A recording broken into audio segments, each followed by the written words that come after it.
परम प्रेममय श्री श्री ठाकुरेर आतुल रांगा चरणे जानालाम शतकोटी प्रणाम। आमार भक्त प्राणदाता भाई बोन मा सकलके जानालाम जय गुरु। आशा करब आपनारा सकले भालो आछेन, सुस्थ आछेन।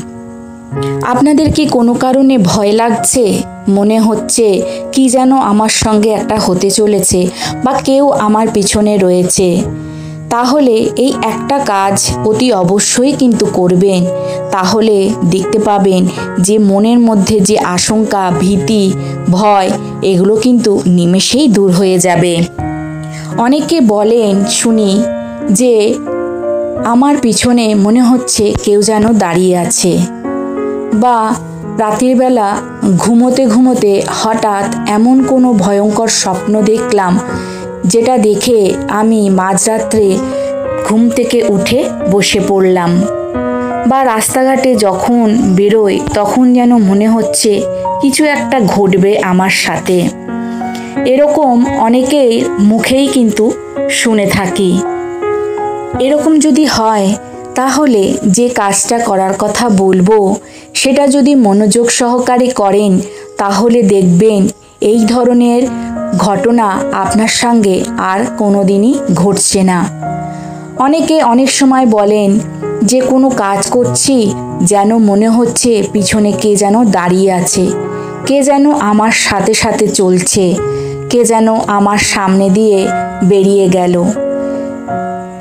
এরকম ধরনের অলৌকিক ঘটনার কথা অনেকেই কিন্তু বলে থাকেন। আবার কেউ কেউ আছেন যে এই ধরনের কথা মোটেও বিশ্বাস করতে চান না। বিশ্বাস করা না করা সম্পূর্ণ ব্যক্তিদের ওপর নির্ভর করছে। তবুও আমি যে নিয়মের কথা বলবো সেগুলো যদি মেনে চলেন তাহলে কিন্তু এরকম ধরনের ভয়, ভীতি আর কোনোটাই আপনার জীবনটাকে ব্যতিব্যস্ত করে তুলবে না। প্রথম যে কাজটা করার কথা বলবো সেটা হচ্ছে নাম জপ। আমাদের পরম দয়াল শ্রী শ্রী ঠাকুরের নাম জপ করার কথা আমি কিন্তু বলবো।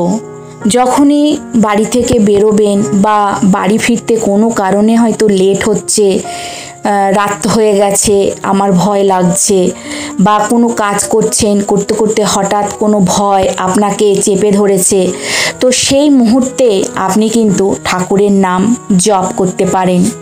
দেখবেন সেই ভয় আপনাকে ছেড়ে চলে গেছে। রাতের সময় অনেকেই ভয়ানক স্বপ্ন দেখেন ঘুমের মধ্যে, তো ঘুমাতে যাওয়ার আগে কিন্তু ঠাকুরের নাম জপ করবেন। যতক্ষণ না ঘুম আসছে ততক্ষণ কিন্তু ঠাকুরের নাম জপ করতে থাকবেন। তারপরে ঘুমিয়ে পড়লে ঠাকুর বলেন যে ঘুমের মধ্যেও কিন্তু নাম জপ চলতে থাকে। সুতরাং তখন দেখবেন যে কোনো ভয় কোনো দিনই বা কোনো দুঃস্বপ্ন কোনো দিনই আপনি দেখবেন না। বাড়ি থেকে বেরোনোর সময় অনেকে ভয় পান, মনে হয় যে রাস্তাঘাটে বেরোবো, আমার সঙ্গে কি হবে আমি জানি না, ভয় পাচ্ছে।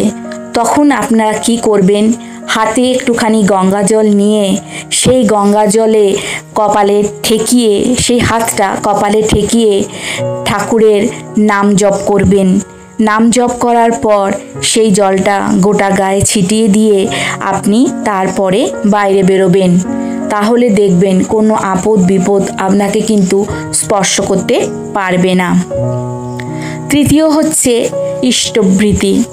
সকালবেলা ঘুম থেকে উঠে বাসি কাজকর্ম সেরে, বাসি জামা কাপড় ছেড়ে, স্নান করে, পরিষ্কার বস্ত্র পরে ঠাকুরের সামনে বসে এক মনে ঠাকুরের নাম জপ করবেন। তারপরে ইষ্টবৃতি করে তারপরে আপনার মনের যা যাবতীয় ভয় সব কিছু ঠাকুরের সামনে উজাড় করে বলবেন। তাহলে দেখতে পাবেন ঠাকুর আপনাকে দু হাত ধরে রক্ষা করেছেন। তাহলে আজকে এইটুকুই। এইভাবে যদি আপনারা ঠাকুরের নাম জপ করতে থাকেন, ইষ্টবৃতি ঠিকঠাক করতে থাকেন, তাহলে কোনো রকমের ভয় ভীতি আপনাকে স্পর্শও করতে পারবে না। আজকে তাহলে চলি। জয় গুরু। সবাই ভালো থাকবেন, সাবধানে থাকবেন।